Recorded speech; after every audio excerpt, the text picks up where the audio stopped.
Alright fam, I've got Charlie and Ruby here with me. I understand that we want to be able to walk them both together. So what I've done is they are both on their e-collars, but I'm not really going to focus on the e-collars because we're still so new on them. So I'm going to save the e-collar thing. They are wearing them just to become familiar and acquainted with them. But really the tool that I would prefer to use right now is the prong collar, because I'm already juggling two dogs. Now if I had one dog I could, e-collar all day, but because I'm working with two dogs, I'm going to take as much stress off of myself as I possibly can, so that way my stress is not bleeding over to them. If I'm stressed out and struggling, they are going to pick that up and they are going to be stressed out and struggling.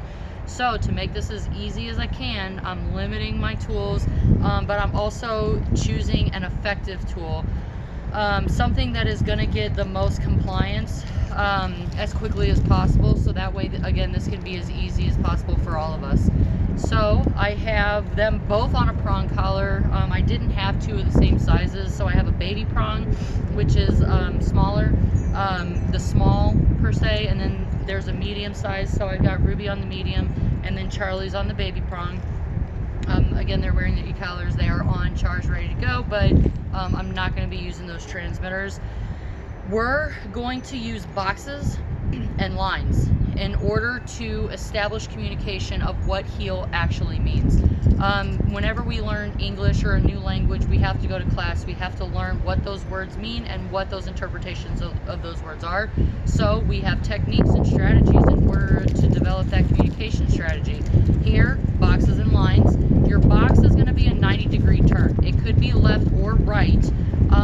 A inside box is you making a turn with the dogs on the inside of you. So if these guys are heeling on the left, an inside box is going to be you making a left turn. An outside box would be you making that right turn. Consistency is very important. If you walk these guys and they're always on the left, we need to constantly keep them on the left. Like kids, they really rely on that scheduling. They know when to wake up, they know when breakfast, they know when school is, they know it's whenever it's bath time, dinner time. So the schedule is really important for these guys too. Consistency is very important. That way, when it comes walk time, boom, they just fall right into place and they're ready to go. So for instance, if Ruby, every time you walk the two together, Ruby's on the inside, I would recommend to insist on that and to keep that as consistent as possible, so that way whenever you go on your walks, they just fall into place and it's much more smooth. It might take a little insistence to begin with, but the more insistent you are for that consistency, the easier it's going to be the quicker it's going to catch on and the easier it's going to be faster. So I'm going to show you boxes and lines today. We didn't talk about the lines. A line is the same as a box, only you're completing the turn to a 180. So we're walking, all of a sudden they start, pulling ahead, boom, I'm going to go in the opposite direction. This is a game of opposites. So if I'm walking and they start pulling to the left, boom, now I'm going to the right. So use those turns strategically when you feel they're at your disposal and to your advantage when you feel that you need them. So that's what you're going to see me doing here today. It's hard to really film and walk, so I've set up the tripod and the camera to access as much as I can, but if I step off, I do apologize. I'm going to try to stay within view so you can see everything. And we talked about the tools, the setup. I want you guys to be doing this at home 5 minutes a day, a few times a day if you can, 5 minutes minimum. And then even like for maintenance, if say, they get a solid heel down and then a couple years goes by and they start getting a little sloppy, just bust out some boxes and lines. Or like if you're walking up and they start getting all freaky with another dog there, just start busting out some boxes, lines, do your basic obedience, come, sit, place down. We're working on heel today, so we're going to go ahead and jump in. I just wanted to take a moment to explain everything. And then please, any questions, comments, concerns, anything, make sure that you're communicating and talking to us, so that way we can make sure that we're doing the best that we can on the home front and on the work front for these guys' benefit. Okay, so we're going to go ahead and get started. Come on, you guys want to go for a walk? Oh, one more thing. I do have them on a double tether, but because I want my arms relaxed, I'm probably actually just going to get rid of that connector piece and just go off of this. This is a leash that has 2 hooks, one on each end. I'm just going to hold it in the middle, and I think I'm going to have more control, and I'm not going to be wrestling around with all this line. So let's go ahead and get started. It looks like Ruby assumed the middle and that Charlie's on the outside, so if you guys want to keep that going, I just recommend consistency. Heel. Yes. Heel. Yes. Heel. Yes.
Ruby out of the way. Guiding is whenever a dog tries to cut you off so they can herd you in the direction that they want to go. I know you guys want these guys to walk together. Please keep in mind, one is much younger than the other one and much more athletic than the other one. So Charlie's going to be much more resistant and wanting to guide in his direction because he's an older man, so he's set in his ways. He wants what he wants. So he's going to be harder to communicate with because he's going to be much more insistent to get his way. So keep in mind just keep in mind you got two different dogs of two different calibers, so to get them on the same page, it's gonna take work. So we're gonna continue to work on this here, but it's gotta be, the homework's gotta be done at home. That's where you're really gonna see it start to change. So if you're at home and you're doing these exercises and you start to get frustrated, you feel like you're just not making progress, check back in with these videos. They're here for you, for your benefit, so that way you can have them to check back in with. But even reach out to us too. We're here for you guys. So if you need like a one-on-one or if you need help, a little bit more explanation, or anything like that, please don't hesitate to be reaching out to us with that kind of stuff. Also, something else that I want to try, now that I've tested this out with Ruby on the inside, I'd like to see how it goes if Charlie's on the inside. Do I get a better response? Is that a better position for these guys? I don't know. Let's find out. Because there were a couple times where he was trying to get in the front, but I don't know if that was just because of anxiety or if he was trying to guide me or what that was. So let's test it out here on this next run and see if we can get a better response. Hi, bud. Come on. Heel. Yes.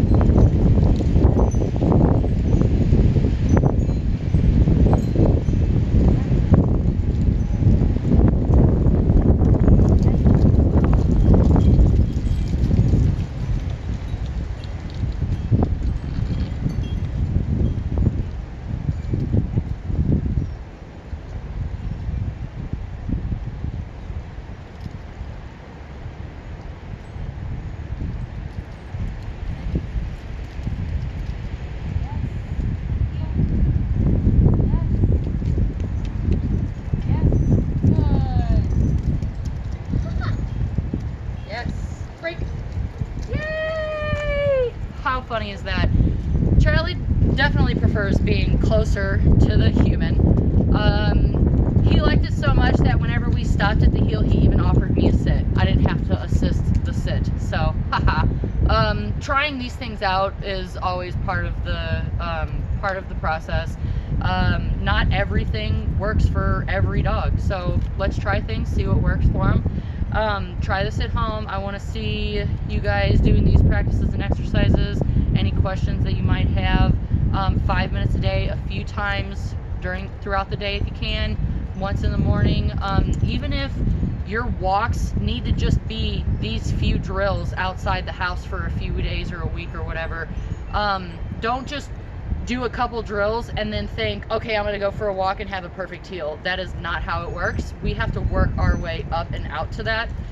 So start out in the driveway, start out in the street, start out in the neighborhood, start out small. Don't put too much pressure on them. Again, Charlie's older, and both of these dogs are at different capacities, so we want to keep those dynamics in mind when we're trying to ask these guys to perform in tandem.